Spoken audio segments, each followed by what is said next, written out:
Hi, welcome to the Broadkast Show. In the past few weeks, a lot has happened that's made us realize some of the problems within the health sector. Now, as you all know, I'm the Vice President of the SRC at the University of Zimbabwe. Now, the students' fraternity were deeply saddened by the passing away of one of our students at the University of Zimbabwe this past week. In this week's episode, we'll look at the health sector and related things in Zimbabwe. As the situation deteriorated, the amount of money that was needed to be raised by students and by other well-wishers to make sure that the urgent operation that was needed for this young man was not met in time.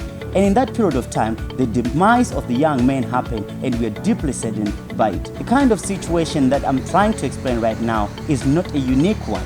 A similar prominent activist by the name you all know passed away recently also to the same circumstance. Now we're saying that how many more Zimbabweans have to die before the law or before the health sector can look into this issue of raising the total figure of money which is needed for a certain operation to be partaken. Now the amount of money can be raised as time goes on or after the operation, but the operation cannot be prolonged in these cases of cancer and other severe diseases which somebody might have been diagnosed.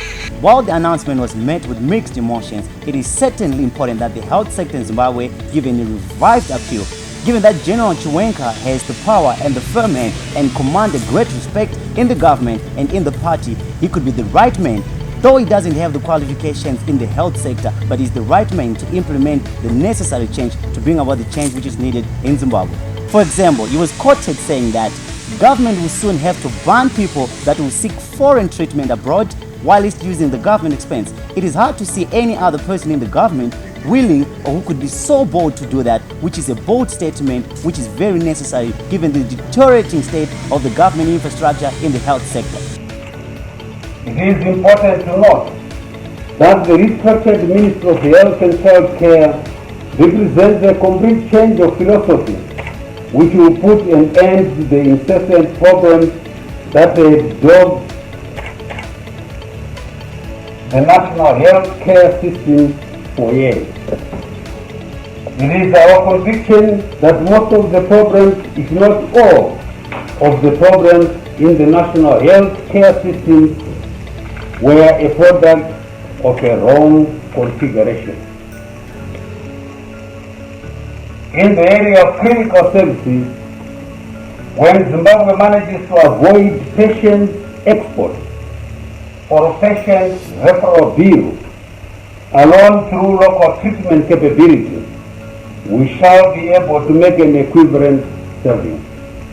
The Vice President, who is also the Minister, made public plans that he's seeking to have a speciality in these hospitals. He made sure that he said Masvingo Hospital will be given a specific target which will have its drugs, personnel and equipment which successfully can recover and can tackle some ailment in any area. He also mentioned that St. Luke Hospital in Lupane can be given a special preference to have a specific and a speciality in tackling certain ailment in that area regard. That will require those areas to be specifically equipped for a certain ailment that they seek to maneuver.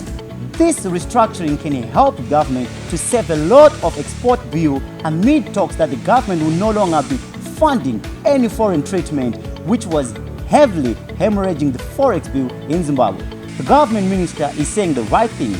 He has the clear plan to resuscitate and to reinvigorate the health sector in Zimbabwe. What is needed now is the implementation of these things.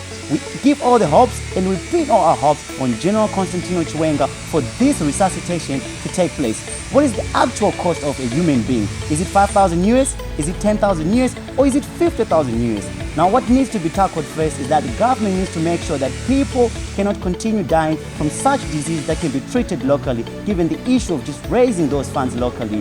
What needs to be done is a policy. The new minister is saying all the correct things. At least he's got a worked out plan which, if implemented effectively, it can help save lives in Zimbabwe.